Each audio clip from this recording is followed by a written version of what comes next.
I'm Jordan and welcome to UOW Update for Week 6 Autumn Session. The university's new Language Centre has officially opened. The new facility, a long time in the planning for non-art students wishing to learn a language alongside their degree.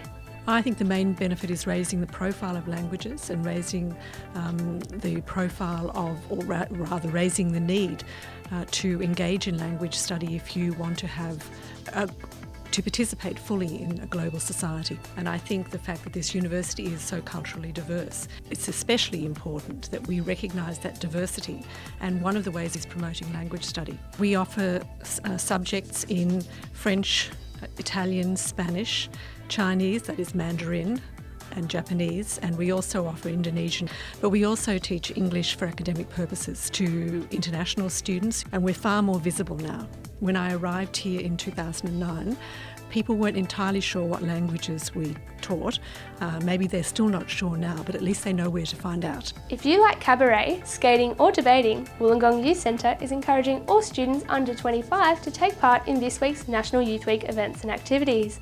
For more information and a full program of events, visit Wollongong Council's website. Youth Week starts on the 1st of April and finishes on the 10th of April. Youth Week's an event where it's all about celebrating young people's contribution to Australian community, so it's all about, I guess, showcasing what young people are involved in and having different sort of cultural and bands and things like that happening. Well, Youth Week's for all young people, so anyone aged between 12 and 25 years of age. There's quite a lot happening next week, so there's a queer debate which is happening that's being hosted by ACON, and so that's a debate about sexuality and how that affects young people. As well as that, there's a skate event happening. Every event for Youth Week is a free event. Oh look, we're just really keen to have as many young people along and hoping for a really fun and active Youth Week where we can really showcase the positive contribution that young people bring to the Wollongong community. Last Friday's Youth Fest attracted a big crowd, with large numbers expected to attend the various events throughout the week.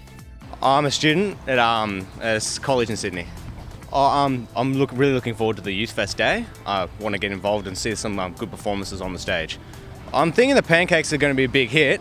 Otherwise, I'm hoping the badge making gets up because, yeah, a badge is a nice way to get out what you want to say. As well as all the chalk drawing and just all the range of activities we'll have. And now for a look at news in brief.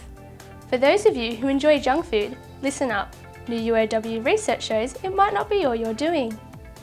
Changing the eating attitudes of parents rather than children is the key, according to Associate Professor Tony Oakley. Interested in going on exchange? Then check out the International Exchange Fair. There'll be plenty of information about unis across the globe and feedback from students who've returned home. From the Diary of a Snail is a new exhibition at the Faculty of Creative Arts, featuring works by Dr. Penny Harris on visual poetry. The exhibition is free and runs until the end of the month. UOW clubs and societies went head-to-head last Friday in the annual Uni Centre Cup. The Uni Centre Cup trophy was up for grabs as well as cash prizes. For more sport, here's Josh Mathews. UOW's first grade men's hockey team has won their first game for the season in a match that saw them win 11-0 against Mittagong.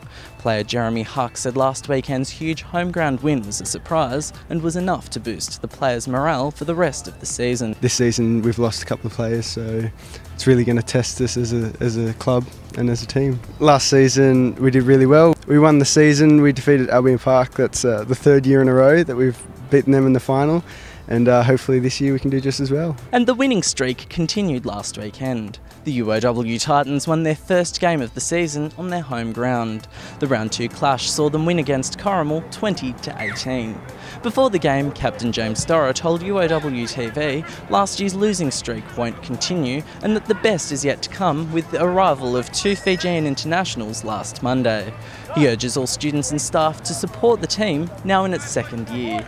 In our team there's only a couple of boys that go to this uni, and they were saying, you know, that the university don't even realise that they have a rugby league team here. Well, but yeah, it'd be good for those guys to come and help us support us, and these boys are going to put on a real good show for them. Josh Mathews, UOW TV.